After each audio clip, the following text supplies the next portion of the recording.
Ilang oras na lang, long weekend na. Para sa mga kababayan nating may lakad dyan, alamin muna kung maganda ang panahon sa inyong gala. Ihahatid yan ni Pag-asa Weather Specialist Chanel Dominguez.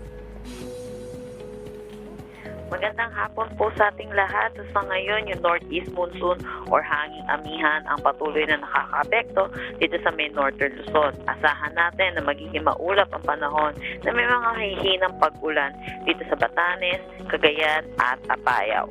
Dulot pa rin ng northeast monsoon ay asahan natin na magiging bahagya hanggang sa maulap na may papawiri na may mga pulupulong may hihinang pag-ulan dito sa Ilocos Region, nalalabing bahagi ng Cordillera Administrative Region at nalalabing bahagi ng Cagayan Valley.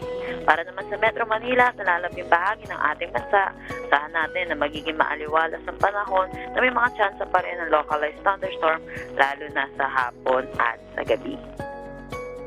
Sa susunod na 3 araw naman sa mga piling syudad sa ating bansa, dito sa Metro Manila, Baguio City, Legazpi, Metro Cebu at Davao ay asahan natin na magiging maaliwalas ang ating panahon na may mga tsansa pa rin ng mga localized thunderstorm lalo na sa hapon at sa gabi.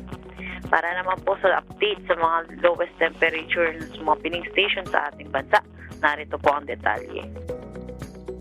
Para naman po sa update sa ating mga dam, narito po ang detalye.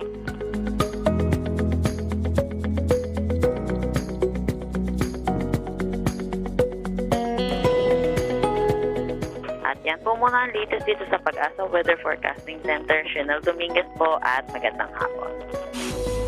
Maraming salamat Pag-asa Weather Specialist Chanel Dominguez at paalala muli sa ating mga kababayan para maging ligtas sa lahat ng pagkakataon mula sa epekto ng pabago-bagong panahon. Ang galing tumutok dito lang sa PTV Info Weather.